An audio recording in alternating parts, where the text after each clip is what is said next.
Gente, sejam muito bem-vindos a mais uma aula do nosso treinamento avançado de liderança, nosso Tadel. E hoje eu quero falar com vocês sobre sonho grande. A gente quer falar falar sobre sonhar grande. Sabe, nós temos um Deus grande.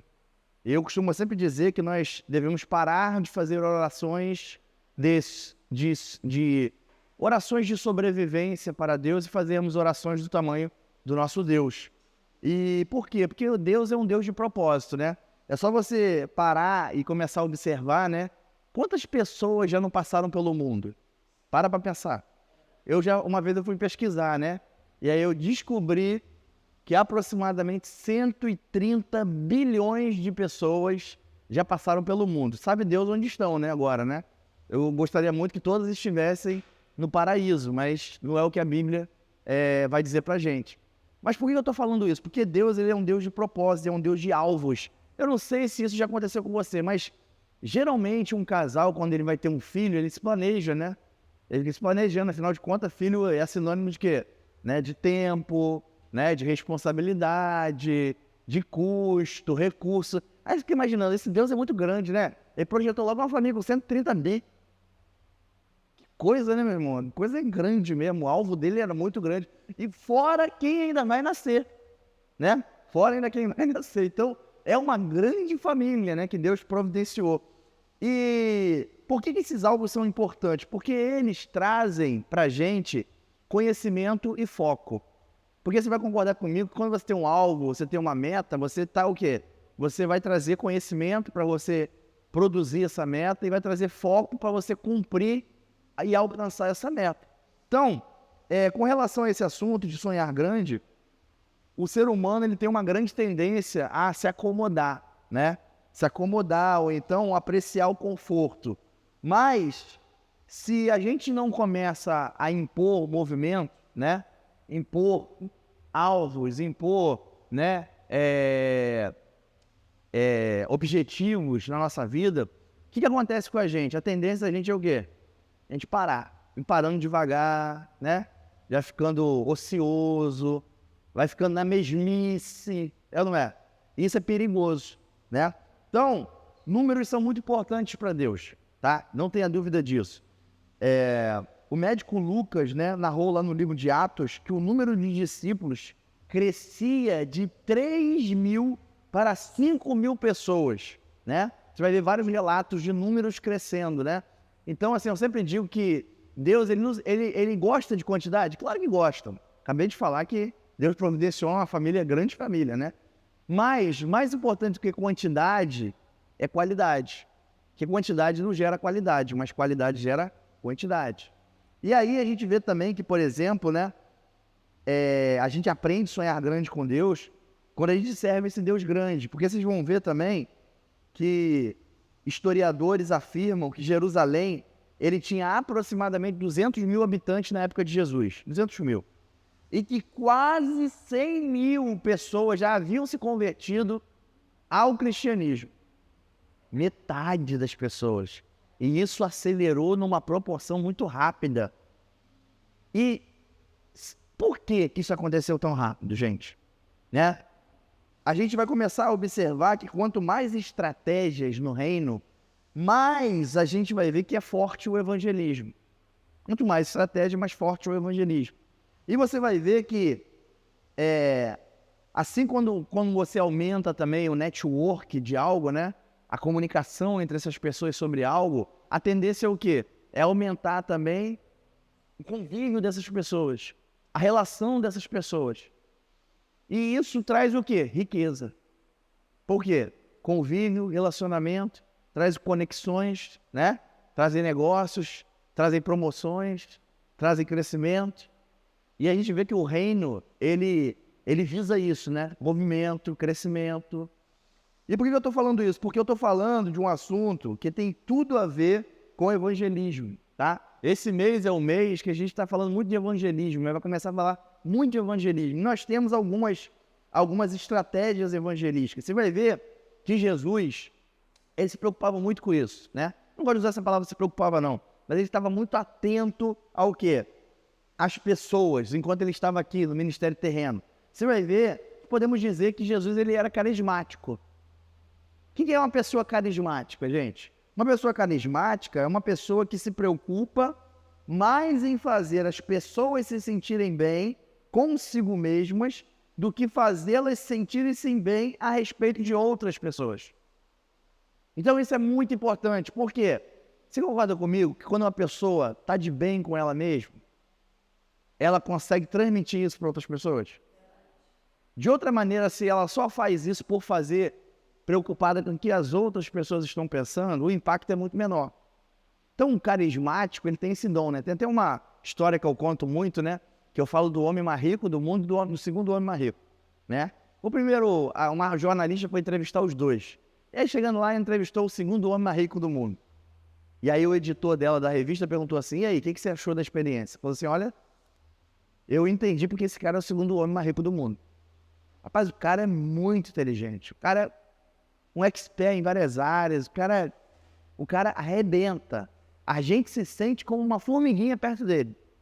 Tamanha é a expertise do cara, a inteligência do cara, né? Aí ele falou assim, poxa, legal. Mas e o primeiro homem mais rico do mundo? Eu falei assim, esse de lavada é melhor do que o segundo. Disparado. Aí falou, mas conta? Pô, se o segundo era muito inteligente, imagina esse, né? Mas é diferente, você está pensando. O primeiro é mais rico, o mais rico do mundo tem algo muito especial, que eu nunca vi, dificilmente eu vejo numa pessoa. E por isso eu entendi que ele é o homem mais rico do mundo. Desde o momento que eu sentei na mesa para conversar com aquele homem, ele não deixou de me fazer a pessoa mais especial naquele lugar. Mas eu saí de lá quase nas nuvens, decolei com aquele homem. E eu reconheci coisas na minha vida que nem eu sabia que eu tinha. Um potencial que eu nem eu sabia que podia produzir. Coisas que eu podia fazer que eu nem sabia que eu podia fazer. Porque aquele homem me levantou do início até o fim daquela entrevista. E aí, a gente começa a entender esse carisma de Jesus, né? Eu brinco também, eu falo assim, né? As mulheres, né? Quando elas descobrem um creme, ou um shampoo muito bom, ou um esmalte legal, né? Como que ela fica quando chega na roda das mulheres? Menina, você não sabe o que eu descobri. Olha, esse shampoo é maravilhoso. Não é verdade? É um nível de empolgação tão alto. Por quê? Porque ela se privilegiou daquilo. Ela foi impactada pelo resultado daquele produto. Aí eu te pergunto, por que as pessoas não estão falando de Jesus na mesma medida que falam de shampoo? Será que de verdade está faltando um pouco mais de relacionamento a ponto de que isso possa extravasar? Que isso possa transbordar a nossa vida? Porque eu sempre falo isso, uma pessoa grata é uma pessoa que age. Uma pessoa grata não fica indiferente. Uma pessoa grata não fica parada. Uma pessoa grata se move. Uma pessoa grata, ela quer retribuir, né? Ela não é verdade. Então, a gente começa a ver que o ser humano... aqui eu já passei. A gente vai ver que aqui eu já falei de Jesus, tá? Tem um texto aqui em Mateus 9, 35 a 38, que olha só que fala aqui de Jesus. E percorria Jesus todas as cidades e aldeias, ensinando nas sinagogas deles, e pregando o evangelho do reino e curando todas as enfermidades e moléstias entre o povo. A gente sabe qual era o legal de Jesus? A Bíblia fala que ele era amigo dos pecadores, né? E os fariseus tinham uma raiva de Jesus, por quê? Ainda chamavam ele de amigo dos pecadores. Por quê? Porque ele estava sempre cercado de quê? Às vezes de gente que não valia nada. De gente, às vezes, que ninguém estava o quê? Querendo ficar perto. De gente que as pessoas estavam rejeitando. Mas ele mesmo falou, o médico não vem para o são, vem para o doente. Então Jesus estava falando o seguinte, ele estava ensinando um princípio poderosíssimo que a gente tem que aprender, porque às vezes quando a gente se converte, a gente se torna a pessoa mais religiosa do mundo, ou a pessoa mais legalista do mundo, onde ninguém mais presta vai ficar com a gente. Aonde esse mundo, eu não quero mais participar desse mundo vil, né? Só que a Bíblia fala que nós não somos desse mundo, mas estamos nesse mundo. E se o Jesus que você carrega não vai poder perfumar essas áreas que necessitam de perfume, qual é o propósito do perfume? Para que serve o sal? A Bíblia vai falar, né? Vós sois sal e luz nesse mundo. Se o sal não está salgando, o sal não está temperando, de que serve esse sal? A Bíblia fala que ele vai pisar, só serve para ser pisado. Então, Jesus estava falando do quê? De um transbordar que cada um de nós temos que ter de luz e de sal. De temperar a vida das pessoas, né? Porque, por que aquelas pessoas se sentiam bem perto de Jesus, gente? Já parou para pensar? Porque Jesus não apontava o pecado deles. Porque tudo que você foca, cresce. Se você só fala do defeito de uma pessoa, a pessoa é rotulada. A pessoa se sente um rótulo agora. Por quê? Porque só é criticada. Porque só é apontada. E sabe, tem uma faceta do fruto do Espírito que chama benignidade. A benignidade, ela não é só a gentileza, mas ela também é você conseguir ver o melhor nas outras pessoas. É igual aquela menina que foi entrevistada pelo homem mais rico. Ela foi inundada de um potencial que nem ela sabia que tinha. Por quê? Porque aquele homem tinha bons olhos. E a Bíblia fala que quando os olhos são bons, todo o corpo é. E aí você vê que Jesus, nesse processo de estimular o melhor das pessoas, de focar aquilo que Deus queria para eles, do que Deus estava disponível a dar a eles, acerca da bondade de Deus, se cumpre lá o que está escrito em 1 Coríntios, que é a bondade de Deus que conduz ao arrependimento. Porque quando as pessoas começaram a descobrir como Deus era bom, elas começaram a se arrepender. Diferente de um Deus que a maioria conhecia do Velho Testamento, né? E que tinha até medo de se relacionar. Quem lembra do texto lá de Moisés, né? Que Moisés pede a Deus para levar o povo todo para falar com Deus, né? E aí Deus se manifesta através de trovões, né? De raios. E o povo fala assim, Moisés, é o seguinte, ninguém quer falar com Deus. Vai você. Ninguém quer ter relacionamento com esse Deus. Por quê? Medo. Sabe, não dá para você se relacionar com Deus com medo. Assim também, não tem como você se relacionar com pessoas se o seu medo transparece para elas também. Às vezes as pessoas ficam assim, como que eu posso falar de prosperidade para outra pessoa se eu não estou vivendo prosperidade? Vem cá, quem disse que a tua vida está acima da palavra? Quem disse que a tua vida, as coisas vão acontecer da maneira que vai acontecer na vida daquela pessoa? Você está querendo limitar a operação de Deus? Que Deus vai fazer de uma maneira, a tua vida vai fazer da maneira de outra pessoa. Agora, a boa notícia é, quando você conecta uma solução na vida dela, adivinha por onde passa primeiro a solução? Por você. A Bíblia fala em Timóteo que poderei eu atar a boca do boi que debulha? Ou seja, ele está falando do boi que trabalha ali no arado, vai caindo a semente, ele é o primeiro a comer. E aí a pergunta de Paulo é a seguinte, eu vou atar a boca desse boi só porque ele está comendo e que está sendo plantado? De maneira nenhuma, ele que está trabalhando, semeando, deixa ele comer. Enquanto ele come, ele está trabalhando. Então ele está dizendo o seguinte, quando você se torna uma solução para as outras pessoas, você é o primeiro a usufruir da solução. Então, quando você tem esse espírito evangelístico, irmão, de mostrar às pessoas Jesus, independente da sua circunstância, independente do momento que você está passando, você está vinculando sobre a vida dela algo que vai passar por você.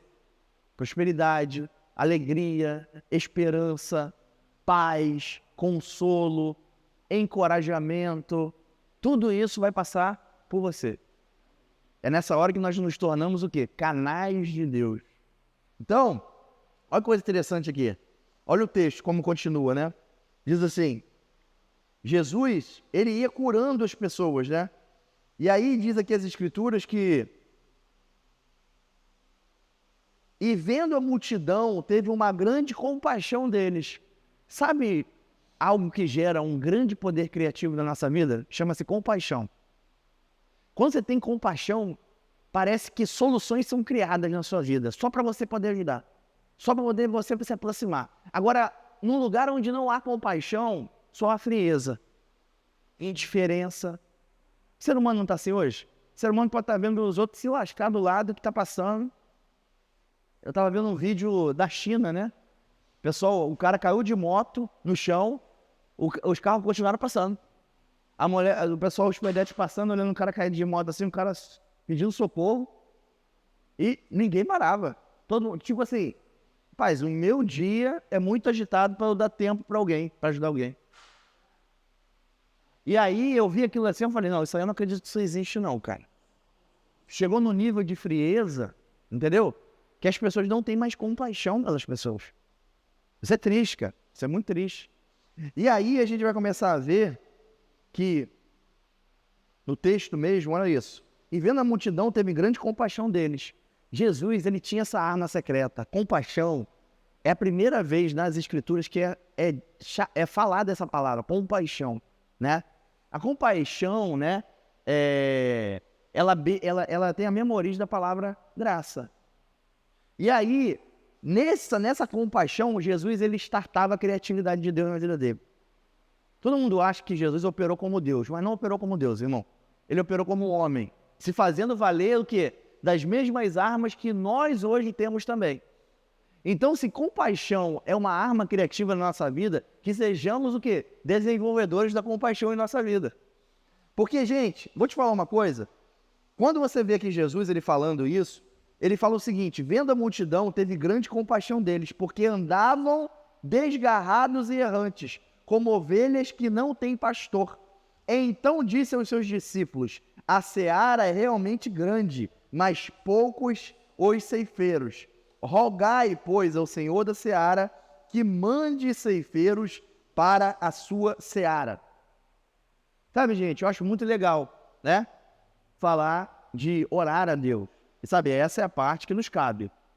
Só que assim, depois de orar, como diz o Altomir, você tem que começar a crer na sua oração. E quando você começa a crer, você começa a agir. Porque se você crê e não age, Tiago ele vai falar lá: me mostra as tuas obras e vou te mostrar a tua fé. E se a tua fé é só de boca e não de ação, não tem trabalho no terreno. Então é abstrata a sua fé, né? Então, olha só o que a Bíblia vai dizer nitidamente com a ação de Jesus aqui. Uma ação de compaixão, poder criativo de Deus sendo ativado na vida de um homem como nós, que operou na mesma limitação que nós somos capazes de operar hoje. A primeira coisa que Jesus fez foi o quê? Ele foi. Então isso me demanda o quê? Entendimentos que tem que ir. Eu falei isso ontem no café com o pastor, né? Que muitas vezes, falei hoje pela manhã também com relação ao batismo no Espírito Santo, falei da moeda do reino. A moeda do reino é a fé. E a moeda do mundo? O tempo. Então tem muita coisa que, às vezes, a gente está esperando o tempo acontecer. Só que essa é a moeda do mundo. A moeda do reino faz acontecer. Amém, gente? Então a gente tem que estar sempre alinhando a moeda do tempo com a moeda do reino. Não estou falando que as coisas vão acontecer da noite para o dia. Mas se tu não fizer acontecer, não começa nada pela fé. E também não vai se consumar nada pela fé.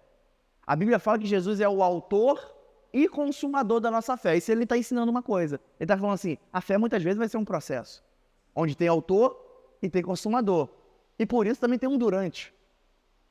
A gente tem que aprender a viver o durante. E aí, a gente vai ver que, né, como eu disse aqui, a primeira coisa que ele fez foi ir. Ele foi, né? Pedro, antes de chegar a Jesus, ele fez o quê? Teve que botar o primeiro pé para fora do barco. Então, andar pela fé, muitas vezes, é o quê? É dar o próximo passo. Eu escuto as histórias da pastora Rosane, do pastor Custódio, que às vezes ele chegava da empresa cansado, né? Igual todo mundo chega, né? Todo mundo chega cansado em casa. Todo mundo tem trabalho, né? Pedro vai falar isso lá na epístola dele, é engraçado, né? Ele falando assim, ó: não diga você que você é o único que está passando pelos fogos da aflição. Tá todo mundo passando. Para de reclamar e dá o seu melhor com o que você tem. Por quê? Porque tá todo mundo igual você. Igual Elias também, que chegou debaixo da árvore, né? Achando que ele era o último da Coca-Cola do deserto, que estava sendo perseguido por Jezabel. Aí falou assim: Senhor, me mata. Aí Deus: é mesmo? Deixa eu te falar uma coisa. Tem 7.000 lá esperando para fazer o que você está fazendo aqui.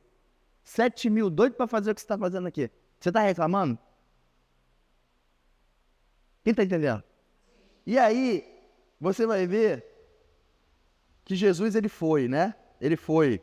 O pastor Custódio, ele chegava às vezes cansado da empresa, aí às vezes ele estava já tirando a roupa assim, aí às vezes alguém ligava para ele.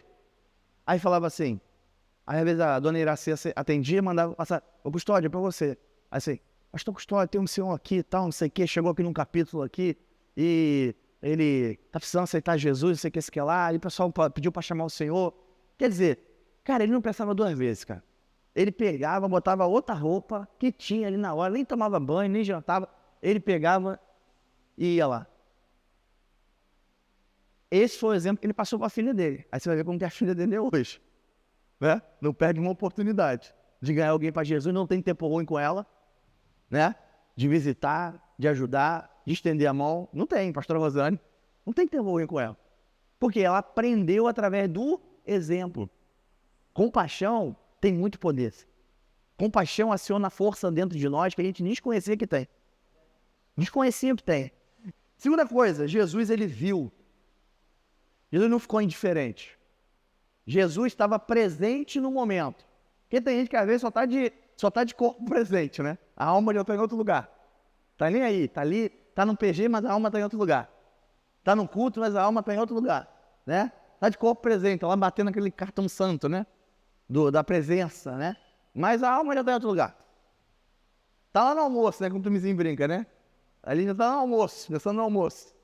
E brincando assim, muita gente também negligencia o quê? O trabalho evangelístico dentro do PG.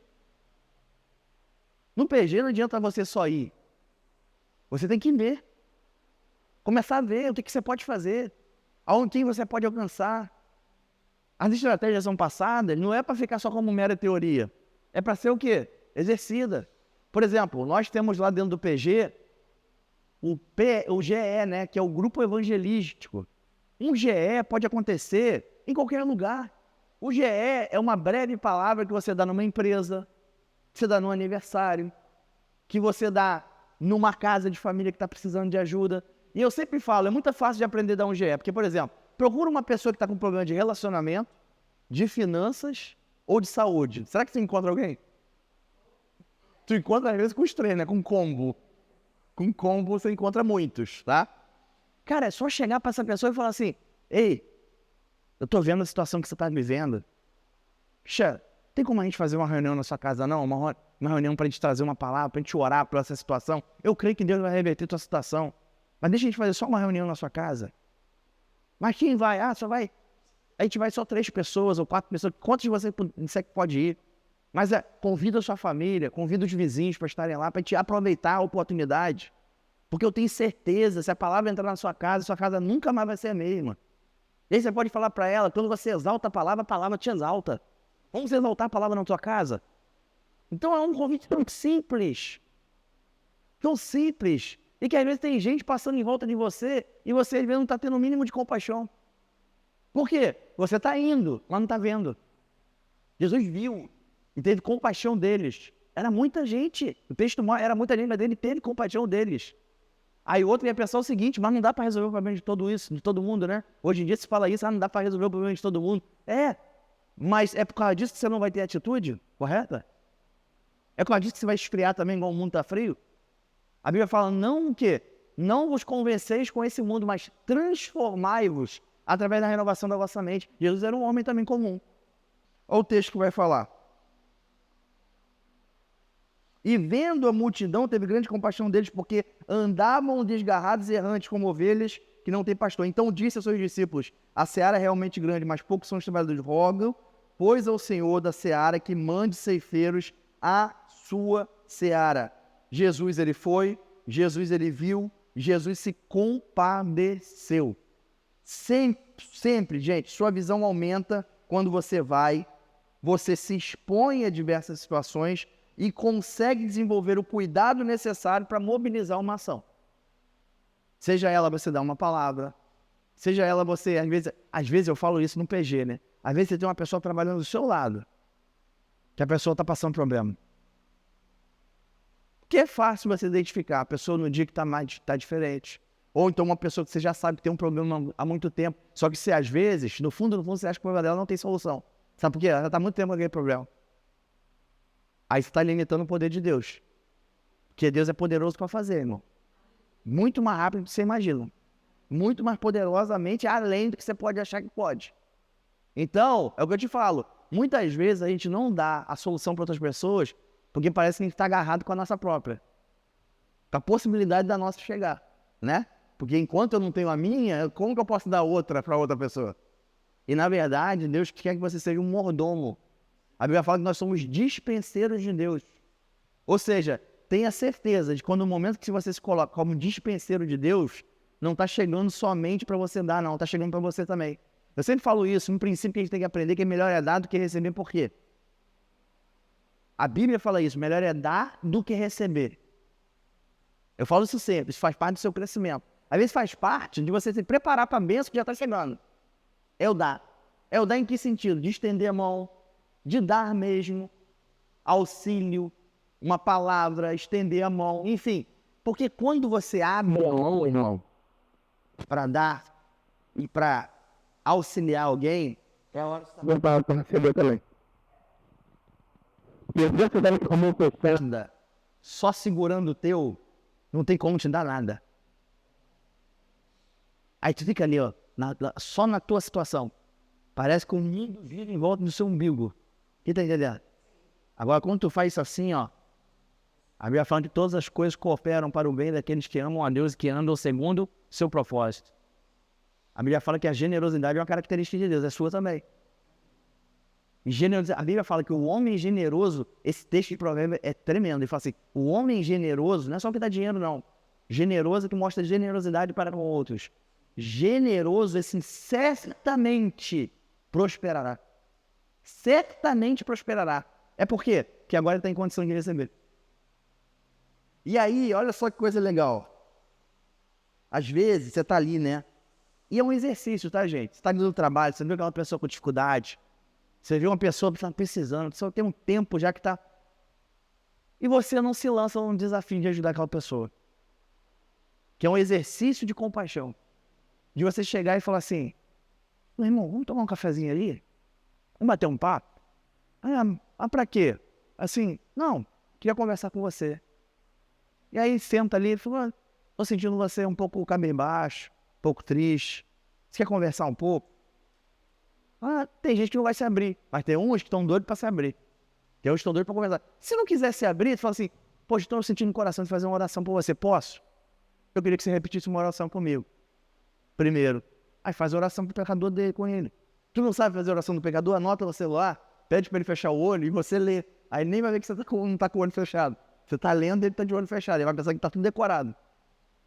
Mas por quê? Isso você já abençoou ele. Por quê? Porque agora uma pessoa que não conhecia Jesus abriu o caminho para o Espírito Santo entrar. E melhor, para os diabos sair da vida dele.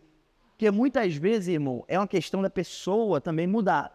Mas vou te falar, grande parte do avanço dela é aquilo que às vezes está sobre ela, oprimindo ela, e não está deixando nem ela se mexer, literalmente como tentáculos agarrados nela, não está deixando ela avançar e nem se mover, sai. Aí, o Espírito Santo pode entrar e trazer o quê? Convencimento. Trazer o quê? Crescimento. Trazer o quê? A visitação. Por quê? Porque agora a pessoa permitiu. E o Espírito Santo é um gentleman, ele só entra onde é convidado. Agora o diabo não, o diabo ele entra, meu irmão, já fazendo aquela bagunça. É ou não é verdade? Então, o diabo ele toma, o diabo ele violenta, o diabo ele entra estourando a porta. Tu dá um espacinho pra ele, uma brechinha e faz um buraco no muro. Por quê? Ele quer entrar, mano. Aí que eu falo, tem dois tipos de pessoa. Depois você lê meu livro, SOS Espiritual. Eu falo assim, tem dois tipos de pessoas, né?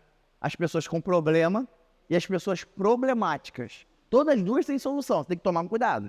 Porque a pessoa com problema, ela só tá querendo uma ajudazinha. Quando você dá essa ajuda, ela levanta, era um pneu que estava vazio. Tu encheu para ela, dá sai com o carro toda, meu irmão.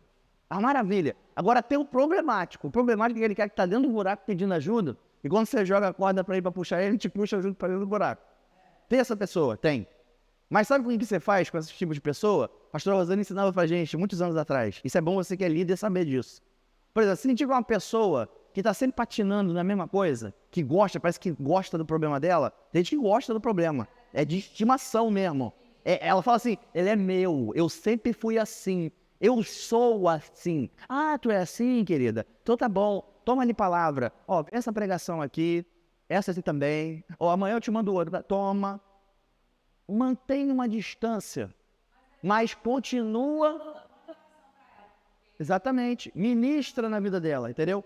Porque, por exemplo, se você se associar a ela, você pode cair no problema de acabar indo para onde ela está indo.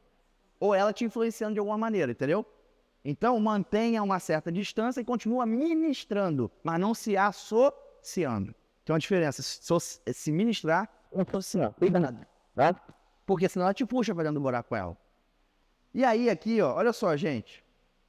O que você pode fazer para ajudar pessoas que enfrentam problemas? Primeiro, apoie as pessoas para que se sintam mais confiantes. Apoie as pessoas para que se sintam mais confiantes. Jesus fazia isso.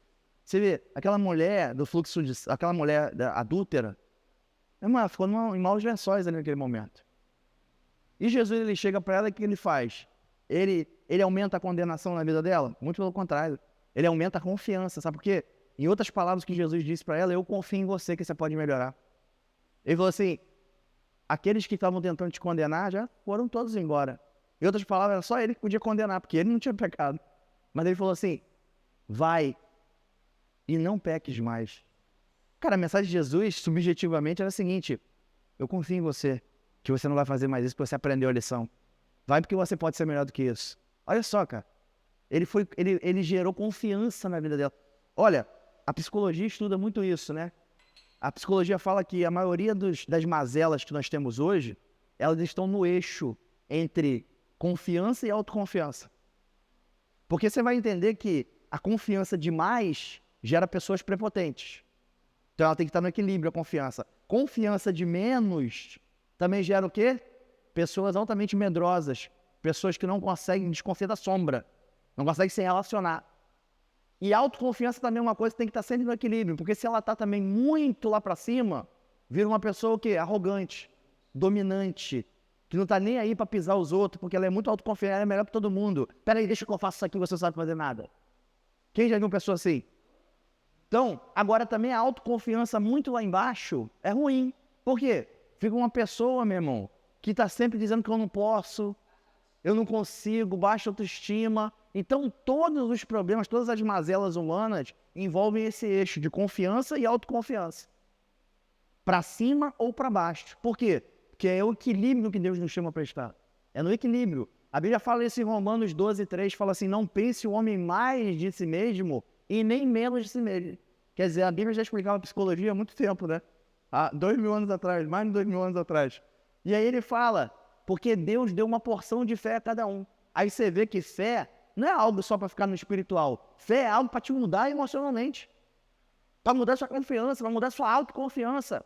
Para te colocar no trilho do equilíbrio. Para você andar de fé em fé e de glória em glória. Com você mesmo e com os outros. Olha que coisa linda. E aí, gente, quais mais as dicas aqui que a Bíblia nos dá? Né? Ele fala de você alimentar confiança nas pessoas, né? Mais umas... Eu nem vou parar aqui, senão o negócio sai do lugar. Junte-se a eles, identificando-se com a situação deles. Né? Tem gente que é assim, né? Isso aí chama-se escuta ativa. Não sei se vocês já ouviram falar, né? É uma ciência que também a Bíblia explica, mas é moderno isso aí. Escuta ativa, né? Como implementar escuta ativa na sua empresa, como aplicar escuta ativa no seu relacionamento. Já viu aquela pessoa que, por exemplo, chega para outra e fala assim, a pessoa começa a falar o problema dela para outra, aí fala assim, poxa, cara, aí, pô, a pessoa perdeu a mãe, perdeu o pai, aí chega aquela pessoa para falar com ela, aí diz, poxa, meus sentimentos, aí a pessoa, poxa, obrigado. Aí ele, eu sei como você está se sentindo. Como que você sabe como ela está se sentindo? Você perdeu a mãe também? Você perdeu o pai? Mas é o que todo mundo fala.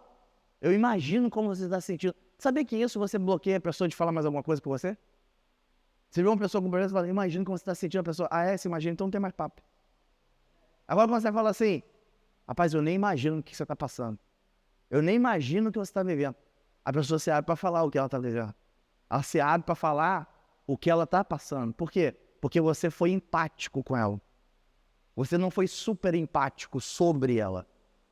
Eu entendo o que você está vivendo. Eu já sei tudo isso aí, eu já vivi tudo isso aí. Em outras palavras, eu já vivi por isso e isso aí não é nada, entendeu? Literalmente. Só que para a pessoa é uma dor, hoje. E ela está querendo mais uma pessoa para ajudar do que uma pessoa para dizer que já sabia. Né? O famoso ele já sabia. Eu já passei por isso. Então, isso aí é uma dica de escuta ativa. É maravilhoso. Porque você empatiza com a outra pessoa. Você vai ver Jesus fazendo isso. Jesus era empático com as pessoas. Né? Jesus chega para um homem que está deitado, 38 anos, que a Tomizinha até brinca e fala assim, Jesus tinha um senso de humor terrível, né? Porque como que um cara que está deitado no chão, Jesus ainda pergunta assim, o que é que você quer que eu te faça? Mas Jesus não debochou, não, é que Jesus era muito empático. Ele queria deixar ele falar. Ele podia dizer, e aí, tô te vendo aí que você está 38 anos aí nesse negócio, hein? Rapaz, hein? Quanto tempo, hein? O cara não, eu sei que você está passando. Eu imagino que você está passando. É mesmo? Aí o cara não fala mais nada. Mas aí ele falou tudo que ele quer. Quando ele perguntou para ele, ele falou assim, estou 38 anos. Aí começou a contar uma história triste. Mas aí foi em cima daquela história triste que Jesus viu que ele precisava. Aí, meu irmão, pega a tua cama, levanta e anda. Porque faltava era decisão. Então você só consegue ajudar alguém quando você consegue estabelecer comunicação. Sem comunicação você não vai conseguir ajudar ninguém. E aí tem o quê? Use a criatividade para mostrar como eles devem lidar com as suas dificuldades. Gente, o que eu estou falando aqui, muitas vezes, quando você assume essa posição de líder, de quem tem a solução para alguém, mesmo às vezes não tendo para você mesmo, mas conhecendo o que a solução pode promover, meu irmão, você dá uma baita guinada também na sua própria vida. Porque às vezes você até já ouviu falar sobre esse tipo de solução, mas você mesmo não pratica na sua vida. Mas agora é a oportunidade de você praticar na vida de alguém. Eu não sei se vocês já notaram isso, mas não é muito mais fácil resolver o problema dos outros que o nosso, às vezes? É ou não é verdade? Fala a verdade. Tu chega lá, meu irmão, peito estufado, tu fala, é o quê? Pô, isso aí, meu irmão, vou te ajudar. Isso é modo de resolver. Vamos lá, pá. E o teu? Tu fica... Mas isso é engraçado, porque isso mostra, eu brinco que parece um senso de humor de Deus. Mas isso aí é Deus valorizando o poder da comunhão. Porque o que eu carrego resolve o seu problema, mas é o que você carrega que resolve o meu. Então entender isso é se expor à comunhão. Porque já viu gente que só anda tudo sozinho? Tudo sozinho, não conta nada pra ninguém, não compartilha com ninguém. Vive aquela bolha. Não consegue abrir, porque não confia em ninguém. Mais um problema de confiança. E aí quando criativamente você o quê? Mostra para as pessoas que é possível lidar com as dificuldades, rapaz, a gente recebe muita palavra boa, gente. Às vezes você chega com uma sentença pro cara, o cara já se anima com esperança. Aí é possível sair do que eu tô vivendo? Sim, meu irmão. Rapaz, quando eu pego cada caso cabeludo, irmão. Desculpa usar esse termo. Mas tem umas pessoas que vêm falar comigo que sem brincadeira. Às vezes eu fico assim, eu fico tentando evitar a minha expressão mudar. Mas na minha cabeça eu tô pensando assim, caraca, mano, o urubu de baixo tá cagando no de cima, cara. É muito atacado, mano. É muito problema, mano. E às vezes o cara tá falando ali comigo, mas no final eu fico pensando assim, Espírito Santo me dá sabedoria pra falar. Porque no natural parece que tem que falar pro cara assim, pô, meu irmão, realmente o negócio tá feio. Porra, vai lá nessa força aí, deixa eu orar aqui por você. Mas não, irmão, não é só oração. Oração vai fazer efeito? Sim, mas eu preciso o quê? Alimentar a confiança e a autoconfiança dele em Deus. A Bíblia fala que tem uma chamada para todos nós cristãos, que é a do encorajamento. De encorajar, empoderar aquela pessoa para o que Cristo pode fazer nela e através dela. Tem que ter isso, porque se a pessoa não confia nela, ela não vai confiar em Deus. É o que o Tomizinho fala aqui. Se o seu Deus não é grande e você não é grande, você não vai achar que esse Deus é para você. Então, você entrar com essas possibilidades vai fazer essa pessoa também crescer no potencial de expectativa. Eu lembro de ter acontecido várias vezes na minha vida, né? Em especial, não dá tempo de falar, mas eu lembro de um que, meu Deus do céu, eu não sabia o que eu ia falar no final, mas no final deu tudo certo, esse cara, para a glória de Deus, foi restaurado, a vida dele reverteu depois de 19 anos de problema. 19, por causa que chegou uma palavra na casa dele. Chegou uma luz para o barco dele aportar num porto seguro e ele poder crescer a vida dele de novo. Gente, o que o diabo tem feito é um estrago violento, meu irmão. Não é brincadeira, não. O diabo não brinca, não, irmão. Ele quer matar, roubar e destruir. Eu falo que ele vem para matar. Mas quando ele não consegue, para não perder viagem, ele tenta roubar ou destruir alguma coisa. Ele não é de brincadeira, não, irmão. O diabo não é um brinquedinho, não. Não é energia negativa, não. O bicho está furioso. Eu sempre falo, para você entender a fúria do diabo, você tem que entender o seguinte, ele não pode fazer nada com o pai. Porque foi o pai que botou ele para fora. Quando você não pode fazer com o pai, que é mais forte que você, com quem você faz? Com os filhos que estão expostos. Então ele tenta pegar os expostos, mas nós não somos daqueles que ele pode. Mas está cheio de gente que está exposto. Qual é o nosso dever, não estando exposto? É ajudar essas pessoas. É blindá-las através daquilo que já nos foi confiado. Então a gente não pode ficar só na nossa superproteção. Pode ficar só a gente na nossa blindagem lá. e vendo os outros se lascar. Quem está entendendo, gente? E por último, diga que a solução do problema pode levar algum tempo, mas que cada dia que passa, hoje você está melhor do que ontem, e amanhã vai estar melhor do que hoje. Gere expectativa de uma melhoria contínua, que o milagre é instantâneo, mas Deus também tem processo, onde você vai aprender muito mais e vai sair muito mais forte no final. Cara, a gente tem que estar sempre com essas coisas. Gente, eu vou falar para vocês, aí você vai perguntar assim, pastor, mas eu não sei falar essas coisas que você fala. Sabe por que hoje eu falo essas coisas? Porque quando eu ouvi a primeira vez, eu anotei e fiquei decorando para poder falar para mim mesmo e depois falar para os outros. Porque a gente não pode levar a vida de qualquer maneira, gente. O reino é uma pérola, a gente tem que guardar essa pérola. A gente... Exatamente. E a gente tem que estar sempre o quê? Buscando ter... Por exemplo, tem dia que eu acordo com o pé esquerdo, mas eu tenho as minhas âncoras da alma, onde eu vou lá nas minhas frases de elite. E, meu irmão, é só 5 minutos ali lendo aquilo, confessando aquilo, meu irmão, já levanta a pipa e vamos embora, entendeu? Vamos avançar, porque não tem essa história de ficar parado, não. Não tem tempo para ficar parado, não, irmão. Então, alimente a esperança durante o processo das pessoas. Alimente a esperança. Amém, gente? Eu sempre falo, a própria palavra esperança é uma palavra linda. No grego, elpis, quer dizer, a firme expectativa de que o melhor de Deus está prestes a acontecer. Ou seja, fica tranquilo, meu irmão, a qualquer momento. Ó, Deus já te dá o que você precisa, mas a qualquer momento, o melhor de Deus estará prestes a acontecer na sua vida. A pessoa fica como? A pessoa fica feliz, o olho volta a brilhar. Aquela pessoa que estava arrasada, ainda estava caída, não acreditava mais em Deus. Ela olhava para uma luz no final do túnel, é um trem vindo na direção dela, de tão negativa que ela é, não é a saída não, é um trem que está vindo na direção dela para matar ela. Tem gente negativa demais, gente. Então que a gente seja esse tipo de pessoa, tá? O carismático leva as pessoas a serem confiantes e autoconfiantes, pois elas passam a confiar em Jesus. Amém, gente? Então vamos produzir isso durante o processo de evangelismo, tá? Evangelismo por evangelizar. Ah, Jesus te ama, é mesmo? Todo mundo está falando isso, cara. Vamos ser mais criativos, vamos chegar mais perto, vamos chegar com mais intenção de fazer, mais intenção de manter e mais intenção de converter, de gerar resultado. Do que simplesmente só jogar uma coisa, tipo assim, jogar uma intriga e sair. Ah, já fui crente hoje, né? Graças a Deus, falei que Jesus ama pra alguém. Pelo amor de Deus, mudou a vida de alguém? Muda de um a outro que estiver muito mal, mano. Só precisava da vida para se matar, não vai se matar. Mas que adianta? Você pega um bebê, ele nasce, aí você, pô, já salvei o bebê, vou botar agora numa árvore, para ele, com a madeira dele, deixar ele ali. É assim? Novo convertido também pode ser assim, não. Tem que cuidar dele até ele crescer mais ou menos para poder andar com a própria perna, gente. Amém? Glória a Deus, vamos orar então. Aleluia. Quanto tempo você não ganha alguém para Jesus? Essa é a pergunta. Essa semana, vamos colocar uma missão para ganhar alguém para Jesus. Deixa eu acabar aqui, que aí você fala. Glória a Deus, vamos orar. Pai Celestial, eu te agradeço e te louvo por esse tempo maravilhoso, por esse treinamento maravilhoso que tem edificado as nossas vidas.